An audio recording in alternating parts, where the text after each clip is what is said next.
Peristiwa heroik yang terjadi pada tanggal 10 November 1945 di Surabaya, yang setiap tahun diperingati sebagai Hari Pahlawan, tidak terlepas dari peran dan jasa Komjen Polisi Muhammad Yasin.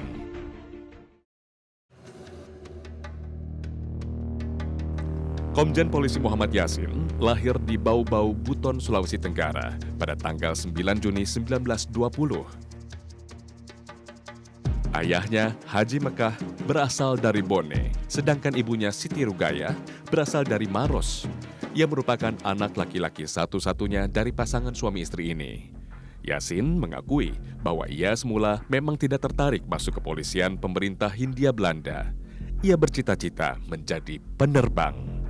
Maka selulus sekolah menengah pada 1941, Yasin bermaksud mengikuti pelatihan penerbangan militer Koninklijke Nederlandse Indische Luchtvaart Maatschappij atau KNILM di Bandung. Namun keinginannya itu tidak mendapat restu. Orang tua Yasin menganggap terbang dengan pesawat sama saja dengan cari mati. Dalam buku berjudul Memoir Yasin Sang Polisi Pejuang meluruskan sejarah kelahiran polisi Indonesia, Abu Baidah, kakak ipar Yasin, membujuknya untuk masuk kepolisian. Menurutnya, menjadi polisi juga tidak kalah gagah dengan jadi penerbang. Seragamnya pun cukup mentereng dan membanggakan.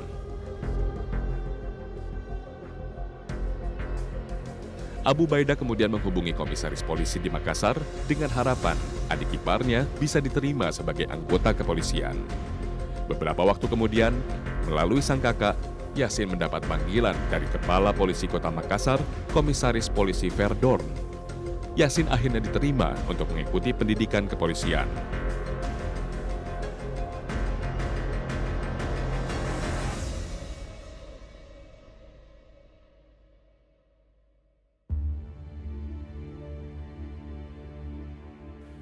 Selama 9 bulan, Yasin mengikuti pendidikan kepolisian di Sukabumi.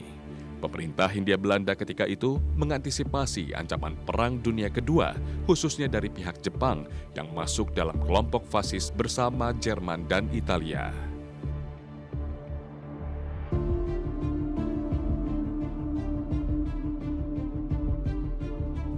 Sejak Juli 1941, pemerintah Belanda membentuk satu milisi yang terdiri atas 6.000 orang Indonesia untuk mempertahankan kedudukan terutama di Jawa dari ancaman Jepang.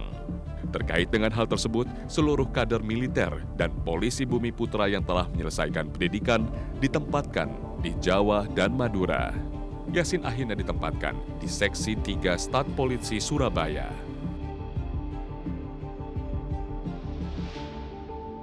Di Surabaya, Yasin meniti karir dan membangun mimpinya menjadi polisi profesional. Dengan seragam yang gagah, tak kalah dengan seragam penerbang, Yasin menunjukkan kecemerlangan sebagai calon pemimpin masa depan.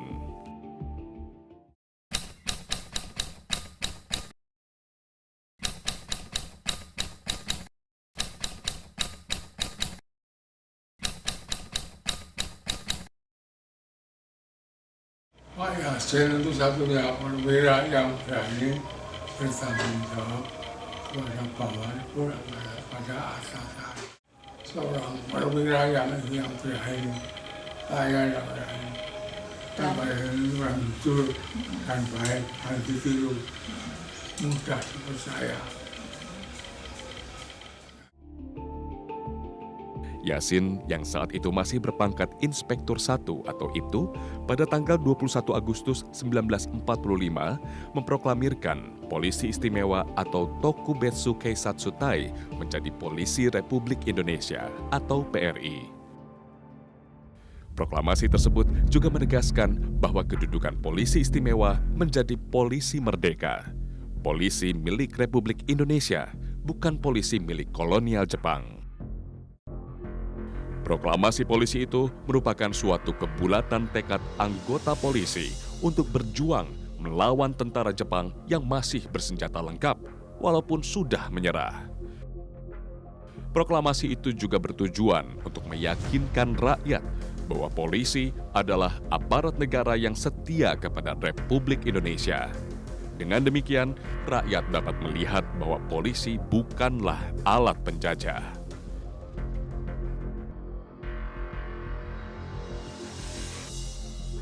Usai membacakan proklamasi, Yasin meminta semua anggota polisi melakukan pawai siaga untuk menunjukkan kekuatan dan kesiapan tempur menghadapi reaksi pihak Jepang. Menggunakan kendaraan lapis baja dan truk yang telah dipasangi bendera merah putih bergerak menuju Jalan Tunjungan Surabaya. Proklamasi itu diketik, kemudian disebar dan ditempel di tepi jalan besar. Proklamasi itu mendorong bekas pasukan bersenjata Heiho dan pembela tanah air atau PETA yang telah dibubarkan untuk mengambil alih atau melucuti senjata Jepang.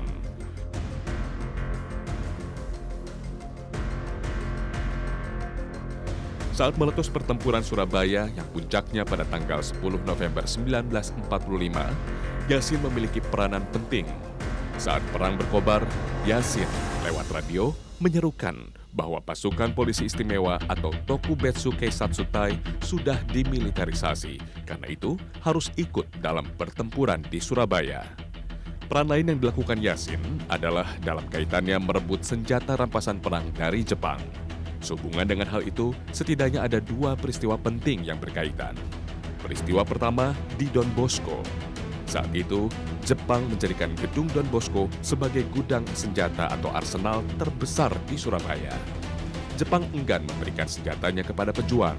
Bahkan Bung Tomo sendiri gagal mendapatkan senjata rampasan dari Jepang. Disinilah Yasin memainkan peran. Jepang hanya bersedia memberikan senjatanya kepada polisi. Begitu senjata rampasan diterima, Yasin bersama dengan anak buahnya langsung membagi-bagikan senjata-senjata tersebut kepada pejuang. Kemudian peristiwa kedua adalah di markas Kempetai.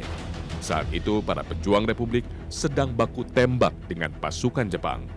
Dalam situasi panas dan mencekam, Yasin berlari kencang menerobos kawat berduri untuk masuk dan menemui komandan Kempetai. Di dalam gedung itulah ia melakukan negosiasi. Hasilnya, Kempetai bersedia menyerahkan senjata mereka. Pada kesempatan itu pula, Yasin pun berjanji akan menjamin keselamatan anggota Kempetai selama mereka berada di Surabaya.